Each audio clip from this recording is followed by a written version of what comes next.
Private భూములపై మీ పెద్దరికం ఏమిటి?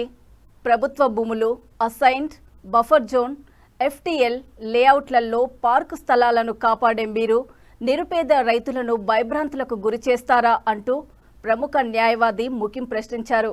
బుధవారం అమీన్పూర్లో ఏర్పాటు చేసిన విలేకరుల సమావేశంలో మందకృష్ణ మాదిగ గ్రామస్తులతో కలిసి పత్రికా సమావేశం నిర్వహించారు.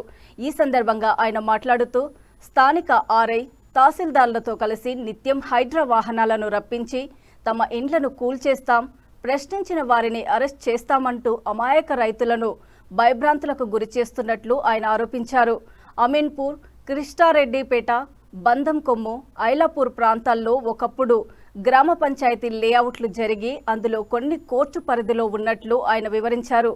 హైడ్రా చిత్తశుద్ధితో ప్రభుత్వ భూములను అన్యక్రాంతం కాకుండా చూసుకోవాలి తప్ప నిరుపేద రైతుల భూముల మీద కన్నేసి లాగేసుకుంటాం అని హంగామా సృష్టించడం ఎంతవరకు సమంజసమంటూ ప్రశ్నించారు. హైడ్రా అధికారులు ఏ రూల్ ప్రకారం వ్యవహరిస్తున్నారని ఆయన ప్రశ్నించారు.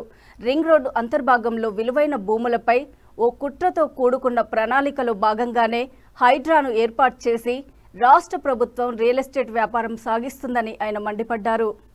బాధలు అంతా ఎంత అనే సమస్య కాదన్నా, చెప్పుకోలేని పరిస్థితి, కంటికి నిద్రలేని పరిస్థితి అన్న. ఏ రాత్రి వచ్చి ఏ భయంతో ఏ కారు వచ్చి గుళ్ళు కొట్టిపోతారన్న భయాందోళనలో గ్రామస్తులు ఉన్నారన్న. దయచేసి మీ పెద్ద మనసు చేసుకొని న్యాయం చేయండి అన్న.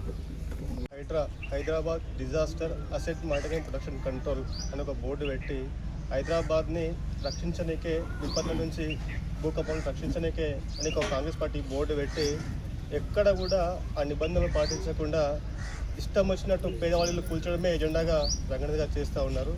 మరి గతంలో కూడా మా ఐలాపూర్లో మాకు 1954 టు టుడే వరకు ఆల్ రెవెన్యూ రికార్డ్స్ మాకు ఉన్నాయి. మేము పొజిషన్లో మేమే ఉన్నాము, ఇక్కడ మేమే ఉన్నాము.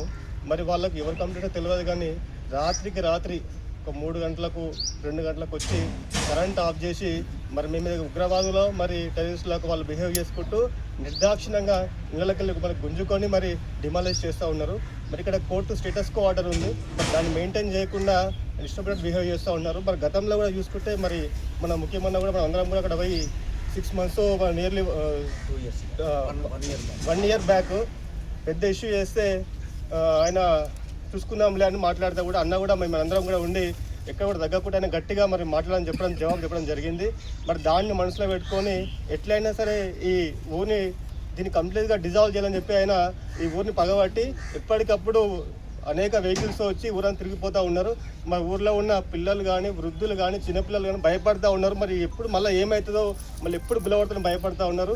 మరి పెద్దలు మీరే మాకు సాయం చేయాలని కోరుతూ నాకు ఈ అవకాశం మీ అందరికీ ధన్యవాదాలు. అనేది ఎక్కడ లేదు, దానికి అసలు యాక్టే తయారు కాలేదు. ఓన్లీ జీవో మీద నువ్వు చేసిన పని ఇదంతా. 374B municipal act. ఇంకోటి, మేము ఐలాపూర్లో ఇప్పుడు గ్రామ పంచాయతీ వ్యవస్థ ఉంది, మున్సిపల్ వ్యవస్థ ఉంది, జిహెచ్ఎంసీ. ఐలాపూర్ అనేది గ్రామ పంచాయతీ.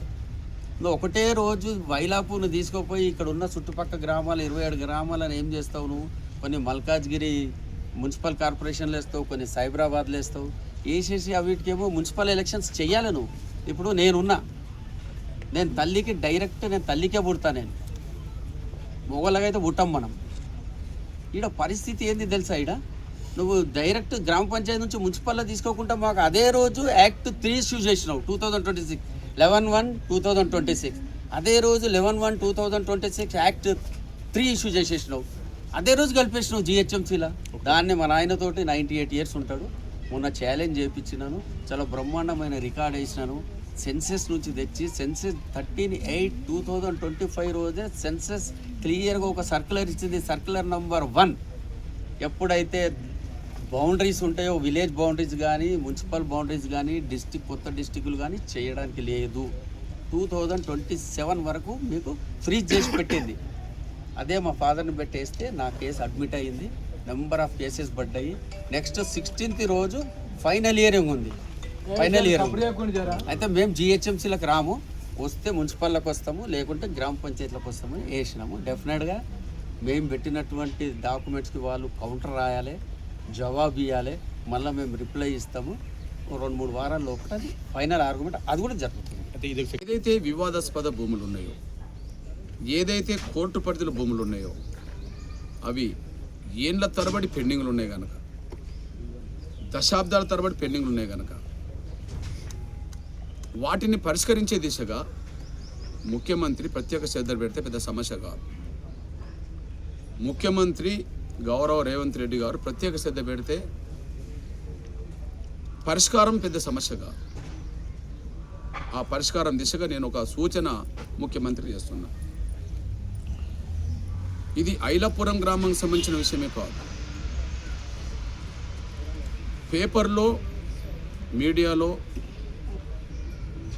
హైడ్రా నిబంధనల పరిధిని ఉల్లంఘించి ముందుకు సాగుతున్నదని పేపర్లో టీవీలు మొత్తుకుంటున్నాయి. హైడ్రా ఏ నిబంధనల పరిధిలో పనిచేయాలో,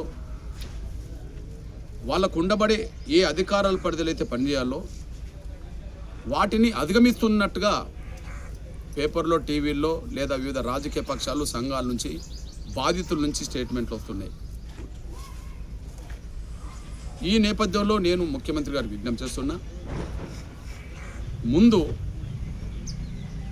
హైడ్రా పరిధిలోనే పనిచేస్తుందా, పరిధిని అధిగమించి ఉల్లంఘిస్తుందా అనే విషయాన్ని ఒకసారి ముఖ్యమంత్రి లెవెల్లో, రెవెన్యూ శాఖ లెవెల్లో, కలెక్టర్ పరిధి లెవెల్లో, ఎంఆర్ఓ పరిధి లెవెల్లో ఒకసారి పూర్తి సమీక్ష చేయాలని చెప్పి, అందుకోసం ఒక గంట కానీ ఒక రోజు కానీ ఒక ప్రత్యేక శ్రద్ధ పెట్టి టైం ఇవ్వాలని చెప్పి సమీక్ష చేయాలని చెప్పి నేను ముఖ్యమంత్రి గారికి గుర్తు చేస్తున్నాను. రెండోది, ఈ హైడ్రా ఏ స్థాయి పరిధి ఉందో, హైడ్రా పరిధిలో ఉండబడే భూములు ఏదైనా వివాదాస్పదం ఉంటే లేదా కోర్టు పరిధిలో ఉంటే వాటిని ప్రత్యేక శ్రద్ధతో పరిష్కరించే విధంగా రాష్ట్ర ముఖ్యమంత్రి చొరవ తీసుకోవాలని కోరుతూ అందుకు ఒక అప్పీల్ చేస్తున్నాను.